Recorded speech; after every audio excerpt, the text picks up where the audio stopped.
What's good, YouTube? It's your boy EGF Hoops here with another amazing YouTube video. As you can see by the title, thumbnail, we're about to go over Russell Westbrook and Stephen A. Smith's beef. Now, they've been going back and forth, and Russell Westbrook's wife got into it, y'all. Yes, she did. But before we even get into that, I posted a video yesterday. Y'all should go check that out after this. And you know what that means? I just post back-to-back bangers. Back-to-back bangers. And crazy enough, I had a video about Russell Westbrook coming out about 5 days ago before he dropped that 35-20, 21 assist, 15 rebound game, and before he dropped the 21, 15, and 15 game that he dropped yesterday, I already made this script about the most underappreciated player in NBA history, and I was going to be on Russell Westbrook. Now, surprisingly enough, this came up, I just decided, why not make a video out of it to give y'all 3 bangers? That means I'm dropping a video 3 days in a row on this channel. Back to back to back. And I'm probably supposed to be posting every 2 to 3 days, but we're posting every day as of right now. Tomorrow, I just told y'all, video coming out, so go check that out. And we got the face cam back. This is my second video with the face cam. Y'all like the first one with the trade deadline special? And we're back. Now let's get straight into this. Now,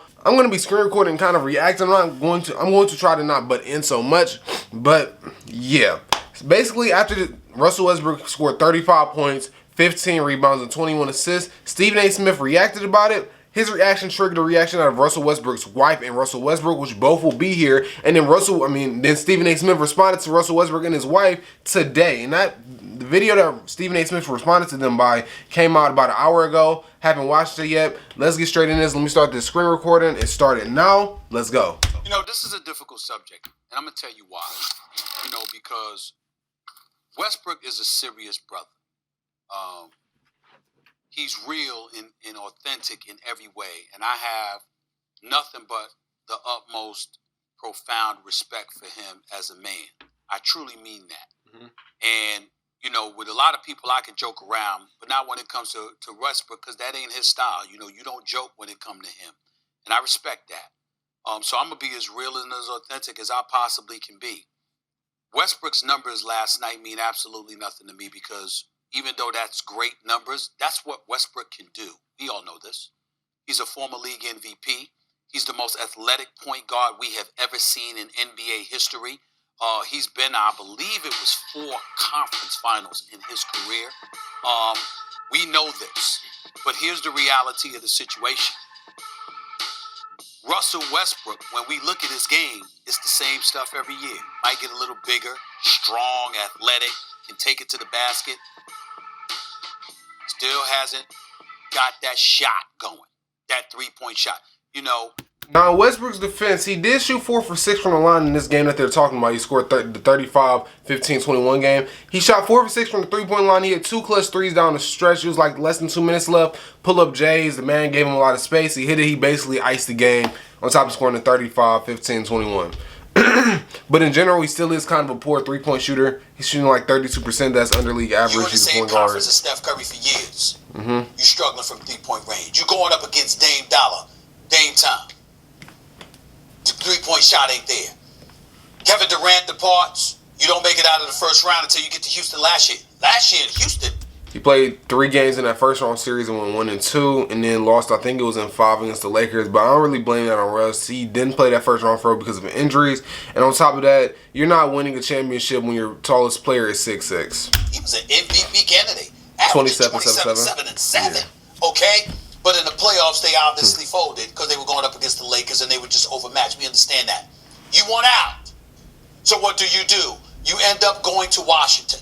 Now, I understand that I get to look at coaching because Scott Brooks should have one of the worst coaches in the league right now. I'm going to be honest with you. He shouldn't have a job. He didn't do good with Oklahoma. He went to Washington. He's done nothing but underachieved here. One of the worst coaches in the league. We went behind him. Van Gundy isn't doing too good of a job with the Pelicans. And there's a couple more that just don't come to mind right now. Not doing the best job.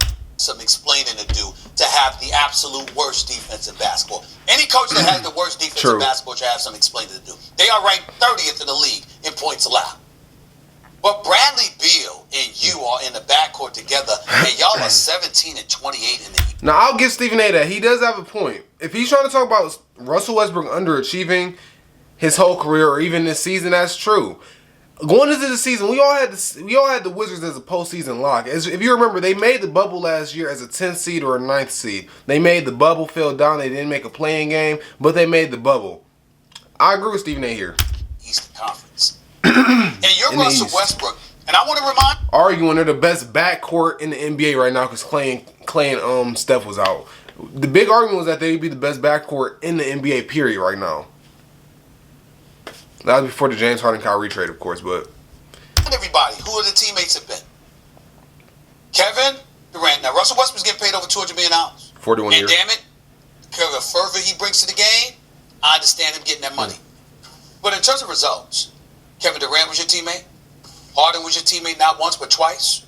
Reggie Jackson was your teammate. Serge Ibaka was your teammate. Victor Oladipo was your teammate. Paul George was your teammate. Bradley Beal is your teammate. I mean, damn. You've played with some great players over the years. Some talent. And not a single title to show for it. So to me, if I'm going to look at everybody else, whether it's LeBron and Kyrie and Steph and everybody else, I got to look at that too. The numbers are the numbers. That's Russell Westbrook. He can do that to anybody. But I'm at a point in time in his career where it's like, it ain't about that no more. It's about whether or not you can get to another level to win the chip. That's where I'm at. That was Stephen A's point right here. And my reaction to that is he's kind of right.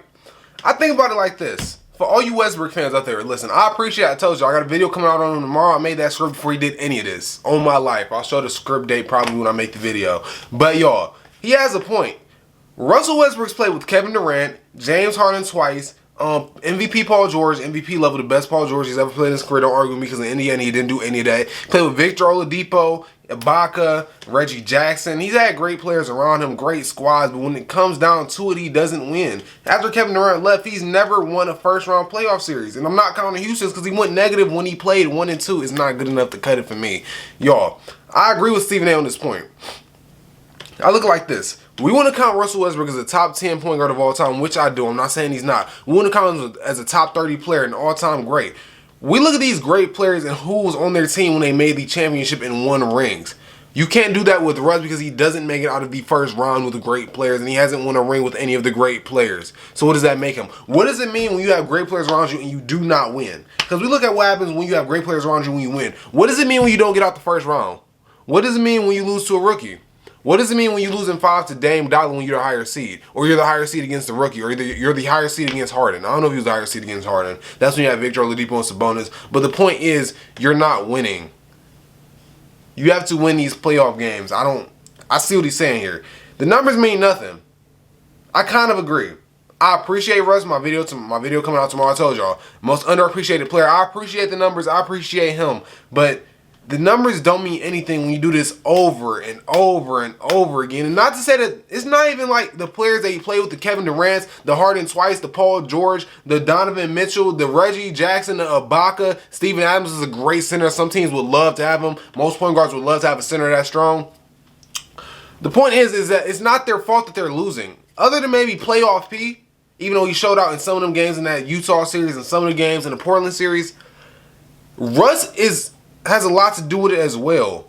7 out of the 12 playoff series that Russ has played, 7 out of the 12, he's had more than 3 turnovers and shot under 40% in them playoff series. So from Stephen A's point is right. Stephen A is looking at this from a legacy and basketball perspective. As I kind of seen on Instagram and Russ's response he's looking at this from a life perspective, saying he doesn't care about this. We're going to get to that. We're going to get to that. All I'm saying is, I don't think Stephen A is wrong.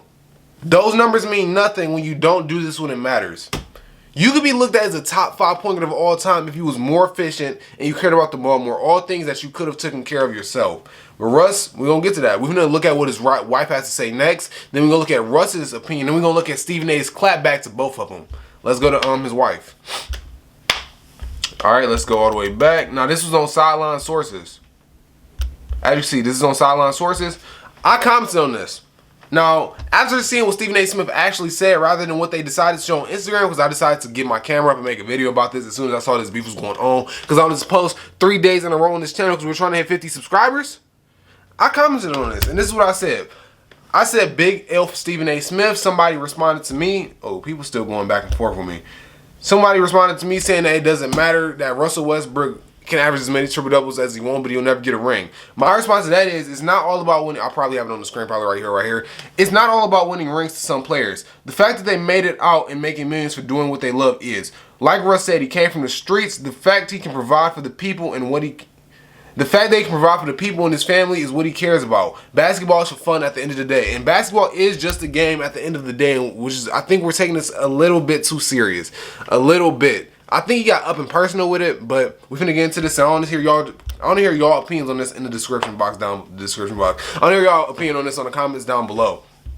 So, this is Nina Westbrook. So how tiring is it to be minding your own business and having notifications pop up on your phone about people being negative and hating on your family? There are several things wrong with what Stephen A. Smith says here. I'm only going to address the two parts that speak to me. My husband and I were recently watching a UCLA game and he recognized an announcer who also covered the team when he was playing those years ago. Russell goes, it's unfortunate that these people have the ability to use their platforms to change the way these young players and talents are perceived. Imagine being a college player trying to make it to the next level and these people on TV have the ability to influence the public's perception of you. If they said that you're bad, teams won't want to pick you. This guy right here used to say, I wouldn't be good in the NBA. Imagine if I had listened to you. That part. Imagine if I had listened to him. This still rings true today. Imagine if Russell let the words of Stephen A. Smith deteriorate him from being the amazing human being that he is. Imagine if Russell actually cared that Stephen A. Smith said that he did not care about his accomplishments. He'd be crushed. He wouldn't be the talent that he is today. Had he listened to people like Stephen A. Smith tell him they was not good enough or that he would only celebrate his accomplishments if he lived up to who they thought he should be. This is Nina Westbrook. I know, I'm a great reader, college student, future YouTube, basketball community-wise, and IRL channel-wise. Hit the sub button and go check out my main channel. Back to the reading. Nina Westbrook also said, ironically, Russell makes history and Stephen A. Smith comes out of nowhere to share his non-congratulations. When he does bad, we hear about it. When he does well, we don't hear about it, or Stephen A. Smith has to make sure that his accomplishments are diminished. Respectfully, I am not a fan of yours. All of this to say, if you are a college athlete aspiring to play at the next level, please, please, please never let anyone else place value on your talent. Work hard, be humble. My husband is a prime example of how you can defy the odds in any and every way. This brings me to this.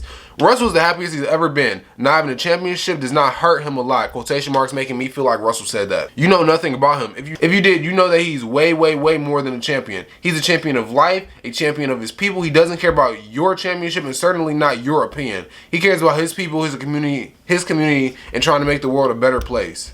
I think this was the last thing she said. She added Stephen A. Smith. She said, I don't know how many times I have to be minding my own business and randomly subjected to you slandering my husband, who also happens to be minding his own business, being happy and living his best life. Leave us alone already. We don't want to play anymore, although we never asked to play.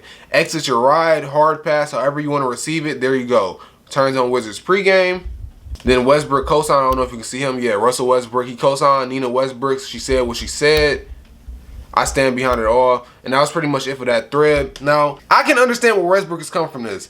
Because all these negative condensations that Russ has been under because of these reporters. That's probably where all this is coming from, the frustration behind it. Every single time he does something, it gets derailed.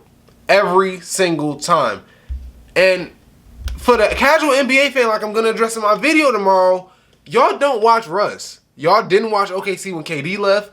Y'all didn't watch the Rockets with him and Harden, and y'all not watching him this year. Y'all are not appreciating this man. And the same thing I kind of feel like goes to these reporters. Russ is not efficient all the time. Russ can be a turnover machine at times, but appreciate his game. I'm gonna get more into this in a minute. We're gonna look at what Russ had to say. Yeah, that was my reaction to his wife. Let's see what Russ had to say. Give me a second. Computer going dead.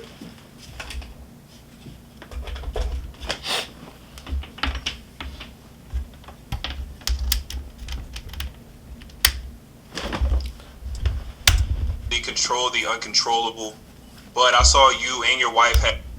Thanks, Russ. Yeah. Quentin? Hey, Russ, this might fall into the control the uncontrollable, but I saw you and your wife had comments on Instagram about what Stephen A. Smith said about you guys. Well, it's about your play on First Take. How do you, at this point in your career, continue to hear those comments and just keep? This man is so ugly. Maybe it's just a light skin thing, but just.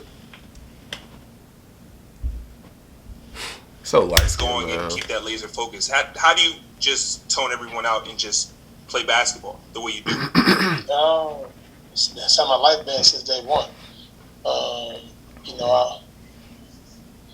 been playing basketball for my whole life, and like my wife mentioned, it's important that you don't let people deter you from your goals, deter you from your plan, deter you from the things you have destined in this world. Because prime example, man, is I watch these college games and I watch these kids and these announcers, man, they get on their TV and just say anything about a kid. They don't even know him. They don't know his family. They don't know where he's from. They don't know what he's been through. They don't know his struggles. They don't know his pain.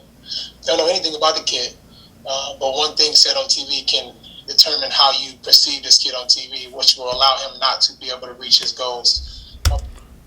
I feel like he's trying to reference himself but using another person to do so, kind of foreshadowing it, which I kind of agree with in what I was trying to get to in the last point. I said I wouldn't pause this too much, but I just got to touch on this. He's basically talking about himself. All of these reporters, like I was about to say before, derail him. And all the casual fans watch First Take, Undisputed, Nick Wright and Chris Carter. Well, just Nick Wright now, First Things First. They watch all these things. Chris Broussard, Mike Rapporter do it. All these reporters, famous reporters that y'all probably know and heard of, derail this man. They don't appreciate this man, and I don't blame them. Russell Westbrook is on pace to average a triple-double for the 4th season in a row, and for finally, he's being efficient with it. He's been efficient, flat out. That's why I was trying to make that video about him. He's being straight up efficient, y'all. And he's probably tired of it. Like I said, that was probably the 3rd or 4th time where someone criticized his game and said he didn't make it to the big stage. We probably wouldn't even be doing this right now. This has been happening ever since Kevin Durant left. After the first season, we all gave Russell a break, said he just got to do some own, maybe Oladipo, Sabonis got traded, he finally got Paul George. Ever since he got Paul George, this criticism has been going on. This is like 4 or 5 years straight now. I don't blame him, not at all. They constantly try to derail him, and it just seems to him like he asked them. It's not in his control. We can't control what people think or how they feel, and I can really relate to that. We all can't control how people feel about us, what people think about us, and what other people are going to do. All we can do is control how we feel and our reaction to it. And that is what Russ is doing. All props to him. Which will allow him not to be able to get drafted, which will allow him not to take care of his family, which will now not create generational wealth, which now makes our people and the minorities, the underserved community, which makes that gap. It's way bigger than basketball. That's my entire life focus, and my wife, that's what she's mentioning, because we talk about all the time, is that I sit back, I don't say much. I don't like to go back and forth about people. But one thing I won't allow to happen anymore is let people create narratives and constantly just talking shit for no reason about me, because I lay it on the line every night, and I use my platform to be able to help people all across the world, and nobody can take that away from me. I've been blessed to be able to have a platform to do it, and like I said before, a championship don't change my life. I'm happy. I was a champion once I made it to the NBA. Like, I grew up in the streets. I'm a champion. Like, nobody can. I don't have to be an NBA champion. I know many people that got NBA champions that's miserable. Have done nothing for their community. Have done nothing for the people in our world. And for me, man, my legacy, like I mentioned before, is not based on what I do on this court. I'm not gonna play basketball my whole life. My legacy is what I do off the floor. How many people I'm able to impact and inspire along my journey, man. And that's how I keep my head down and keep it pushing, because it's very important that you don't let the negativity seep in, because it's been like that my whole career, honestly. There's no other player that kind of takes the heat that I take constantly. But I take it as positive, because obviously I'm doing something right if people are talking about me. And that's how I feel. And I stay my best foot forward, stay prayerful, keep my family close, and keep it like that. Okay. I have mixed feelings about all this. I'm not even going to fake. Because I understand it from Russ' point of view. If his big goal is not winning a ring, I understand that. And I feel like it's like that for a couple of NBA players. Not everybody wants to fall under the pressure, like Dame has said. Y'all create these narratives about players that if they do not win rings, then their career is a bust. And then y'all are the same people that get mad when teams like the Brooklyn Nets become what they are. The teams like the Miami Heat in 2014 to 2018 or 2016 to 2012 become what they are. Y'all get mad when this happens. Y'all get mad when players team up, but y'all do this. Y'all got mad because of what Kevin Durant did. Y'all do this. Y'all, because when players don't do what they do and they don't win a ring, y'all put them down to the ground and derail every single thing that they do. Y'all do that. So when Russ says that he doesn't care anymore, you can't get mad at him. You can't. He has way more things that he has. He's got the generational wealth that he just mentioned. He has a beautiful wife. He has beautiful kids. He can provide for them. He has everything. everything but a ring. And at the end of the day, basketball is just a game. It's just a game. You're playing with the ball and running up and down the court. This is not life. It's not life. It's bigger than basketball, like Russ said. So, like I understand from the perspective that Russ is saying, it's not that necessarily he doesn't want to win a ring. It's just he doesn't feel like he needs to. He's not obligated to. When y'all give players the obligation to win a ring, what happens? We get super teams, and y'all want to talk about them bad and terrible. I'd rather have a player talk about my stats on the team or how I play rather than who I am as a human being for leaving one team and joining another. So I understand what Russ is saying. And if I was him, I'd probably be tired of it too, because every time he do something, it gets derailed. This man averaged a triple-double for 4 seasons now. He's going to do it this season. It's inevitable. I'd bet $1 million on it if someone wants to make that bet. He's going to average a triple-double. He's going to keep on ranking up these triple-doubles. And the Wizards might sneak into a playoff game or a playing game. Who knows? I understand where Russ is coming from, though. You got to respect it. Now, let's see what Stephen A. had to say. He clapped back. 6 minutes, 52 seconds. He clapped back. It wasn't just Russell Westbrook that commented.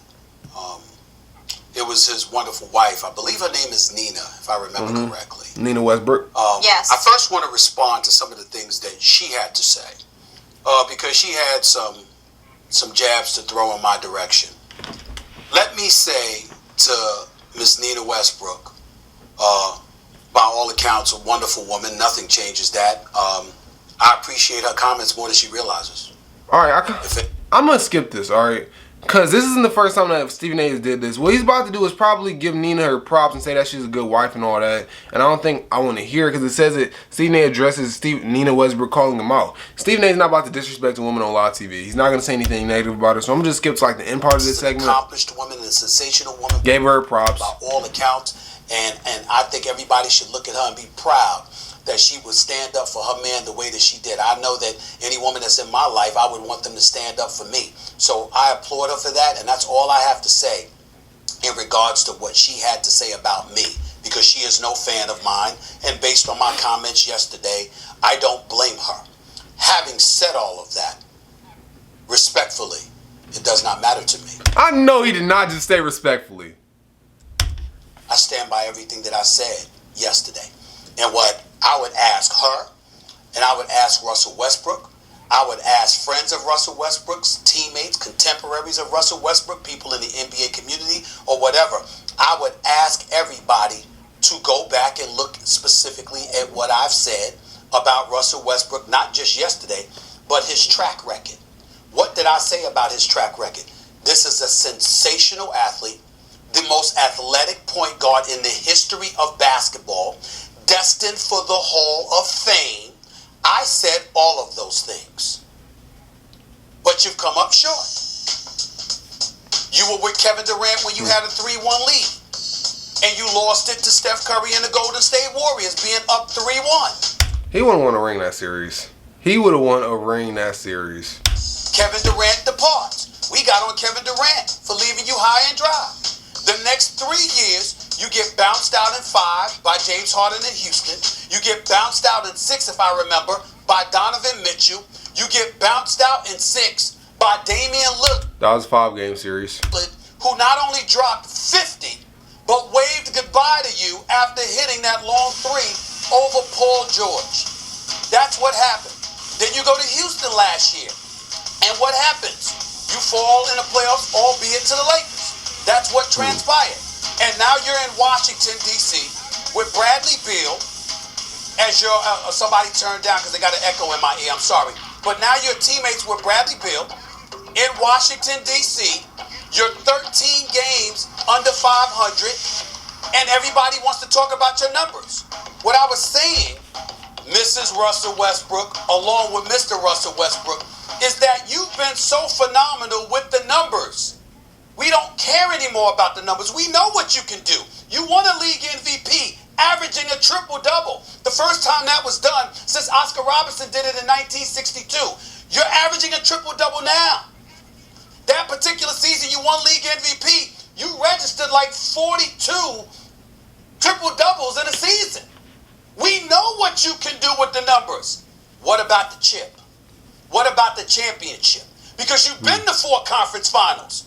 Now, if this was Zion Williamson, we praising the numbers. If it was Luka, we praising the numbers. If it was somebody that never was on a a championship caliber team, we gonna praise the numbers and lament the fact that he's got to carry this shoulder all by himself. That is not Russell Westbrook. Russell Westbrook is a man that signed a 5-year, $206 million contract. Russell Westbrook is making generational money, as he pointed out last night. Russell Westbrook is averaging over $41 million a year. And championships don't matter? Really? That's not the culture of basketball I come from.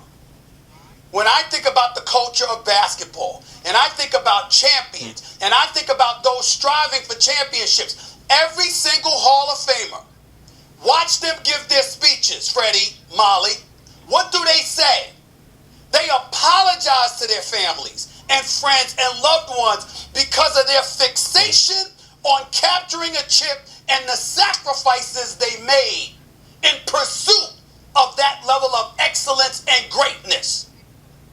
Russell Westbrook makes his money because fans patronize the NBA product, because television networks respond to the fans' insatiable appetite for that product, and they pay the league an exorbitant amount of money, which enables the league to pay the players. You don't do it so somebody can sit back and say, championships don't matter. I'm a champion in life. Who said you weren't? Russell Westbrook from Long Beach, California. Russell Westbrook's from the streets of LA and Long Beach and beyond. Russell Westbrook is as real, as authentic as they get. He gives to his community. He cares about his people. He addresses social justice issues. He gives voices to the voiceless. He's charitable. He's philanthropic. He's a great, by all accounts, a great man, a great leader, a great husband, a great father, a great family man.